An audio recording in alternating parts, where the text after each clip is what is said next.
fish. There's a fish right there. Oh man, come here, baby. That feels like a pretty good fish.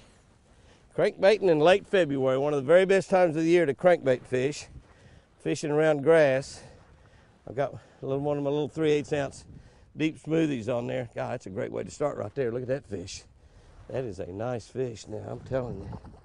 I mean, I haven't even got my trolling motor plugged in. I hit my trolling motors and it wouldn't work. I looked down to see why it wouldn't work. It's not plugged in, for crying out loud. I'm trying to lift. Oh, man. Jimmy, don't do that. I do better to try to lift him. Golly, and plug my trolling motor in. And I thought, my gosh, my trolling motor doesn't work. It's not even plugged in. I don't normally unplug it. I guess somebody I was fishing with probably unplugged it.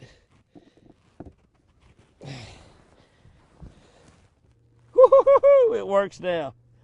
I started to get down and get that fish.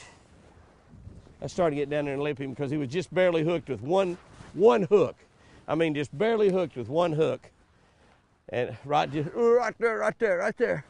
And I tried to lift him and he came off. The hook probably didn't straighten out. He just come unbuttoned because he's about a 4-pounder, or maybe 5 pounds, or maybe 6 pounds. Might have been 7, I don't know. He's a pretty nice fish. Oh, there's a fish. There's a fish. There's a fish right here. Come here, baby. Feels like a pretty nice fish. Yeah, it's a nice fish. Wonder if I can get this one in the boat. I know what I did wrong on the other one. I was trying to land him on the left side of the boat. Go to the other side of the boat. Is that what Jesus said? That baby's hooked right there. You can lift that guy in, Jimmy. That works. Throw him back. That works right there. Yeah, buddy. Well, he wasn't hooked all that good, was he? Look at there. He really only had one little bit of a treble. Those hooks are so dramatically sharp on this bait that it's just amazing. Definitely have needle nose when you're going to fish these type baits. That's a nice fish right there. That's a beauty. Thank you, Sugar Bear. Goodbye. They are looking for them crawfish today. And they ain't out there except on the end of my rod and reel. Yes. There's one. Come here, baby. Whoa. I don't know if I think he got in some grass. He didn't feel that heavy. All of a sudden he felt it really heavy. Yeah, he got in grass because he got out of I don't know. If he comes off, he's big. I don't think he's that big. I'm telling you, he's mean though. He's a mean son of a gun. He's pretty doggone good. Not a giant. Look at there, just barely hooked. I mean, barely hooked. Now this is a fish right here. If you're going to try to lift this fish in a tournament, probably going to lose him. Not really. He's really got a hook in him good. Yeah, he's hooked a lot better than he looked at first. Whee! There we go. Hooked outside of the mouth. You see that? These fish are ice cold. I mean, they are cold on my hands. That's a nice bass right there. This is the kind of fish you expect to catch when you come out this time of the year. I'm fishing that crankbait at a lot of different speeds too, you know, but anytime I feel it hit anything, I slow up because it's hitting grass or a piece of brush or something down there. I slow up. And when it slows up, this bait right here, it doesn't suspend, it floats back. So it starts backing up. So when you slow up with that thing, when you stop it, it's going to start backing up. When you slow up with it, it's going to stay right where it is. And if you need to stop just a second, let it back off a piece of grass and then start cranking again. A lot of times that's when I'm getting a bite on it. There he is. Boy, they're just loading up on that thing, but it's kind of a little tick when they get it. This feels like a small one. Just talked about not catching small ones, and here I'm going to catch a small one. Well, he's not that bad. He is the smallest one I've caught so far today. Yeah, Mike. You're a little guy. One of the things you got to be careful of lifting them in, doing what I'm doing right then, is that fish flopping and coming off when you're lifting them in, and that bait, because it's on a bent rod, coming up and shooting into your hands. We'll do that. We'll be showing you the fishing line trick, how to get fish loose. That's a pretty fish, even though he's only about 1.5 pounds. definitely, without a doubt, the smallest we've caught. You're not going to catch too many small fish this time of the year. I don't know why. I mean, there's lots of small fish in the lakes, but for some reason, those small ones are just not, they just don't seem to bite this time of the year. Seems like the fish you catch are a lot better quality. And of course, the bass are, the eggs are growing, so the fish are gaining weight every single day this time of the year. This color that I'm using is called a Cajun Baby. It's a red crawfish color, and it's really, really, really a dynamite color early in the year, especially. It's a good color all year round, but early in the year, it's really, really a dynamite color. This is exactly the same color that, there's one right there, exactly the same color that I used down at Sam Rayburn in the FLW tournament tour tournament. That looks like a good fish there. Tour tournament to win $9,500 here a while back. Oh, that's a good fish. Come around here, buddy. Come here, buddy. Get out of that. Get out of that. Get out of that trolling motor. Come here. Come here. Oh, I don't know. I think he's barely hooked. I think I might be able to lift him, but I'm not sure. I tried to lift one. Not quite as big as somebody else caught that fish. Look at that on the front of his mouth there. Oh, you're not as big as I thought. I don't. He's wanting to jump. He's gonna jump right when I stick my hand down there. He's just barely hooked. I just didn't want to lift him in. He is a nice fish, you know, over 4 pounds, probably 4.5 pound fish, just barely, barely, barely hooked. There you go, sugar bear. See you later, alligator. Bye, Jimmy.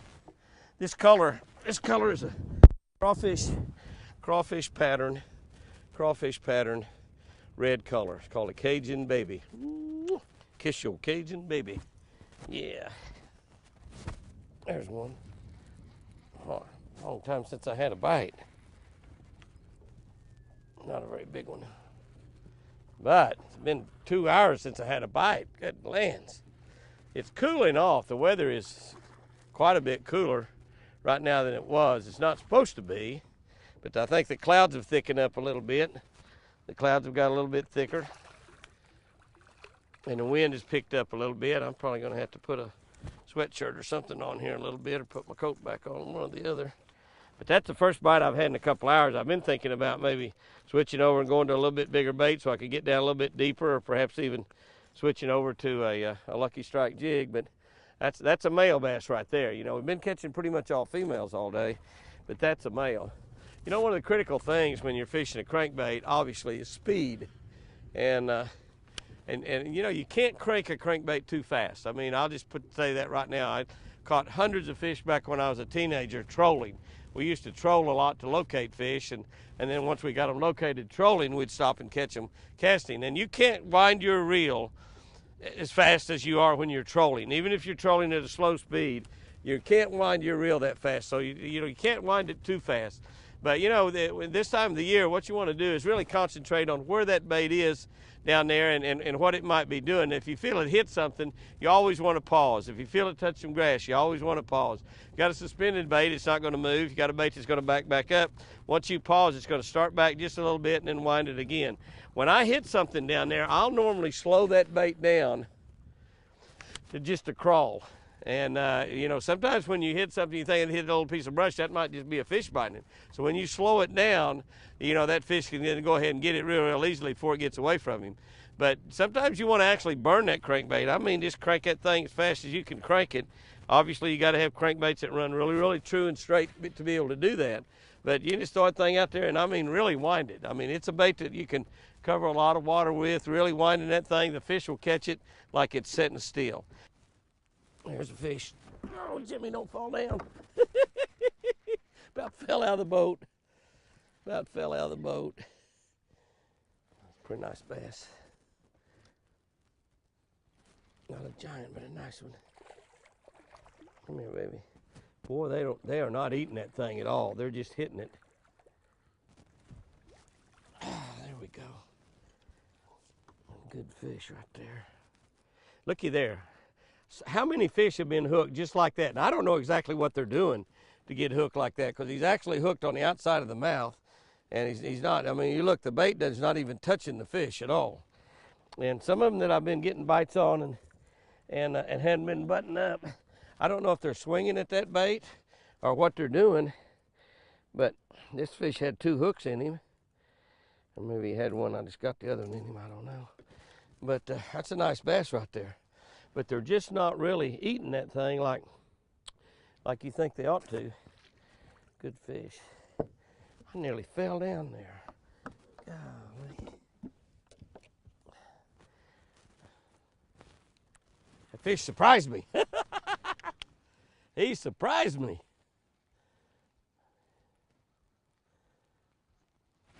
Oh, there's another one. Same spot. Exact same spot. I'm talking the exact same size fish. Look at that.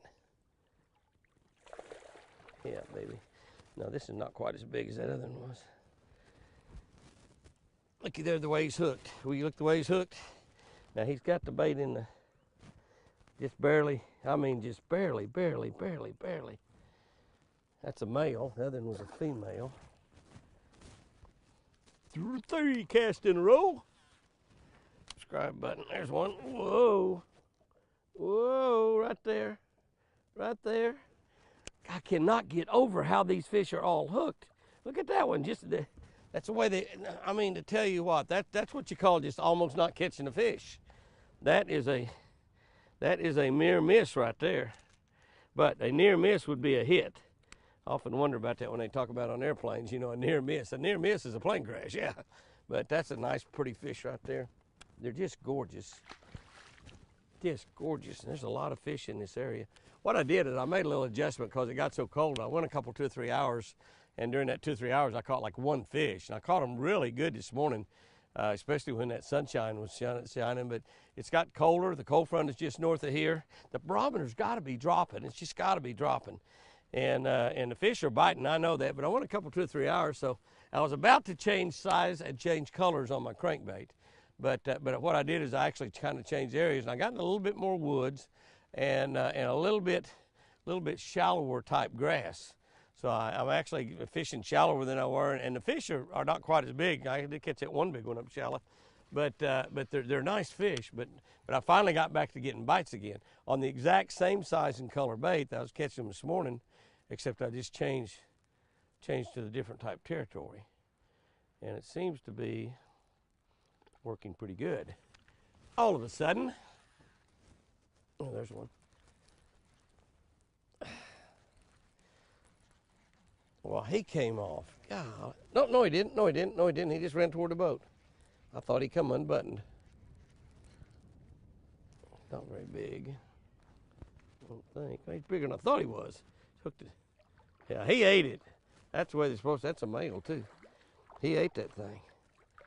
I mean, he ate that. That's just a big old male right there. Come here, baby. You're hooked the way I like to hook them. Yeah, buddy. You got hooks. Really still not hooked all that great, but he's hooked with the front hook. When they're hooked with the front hook, that means they're hitting it to eat it. That's exactly what they're doing.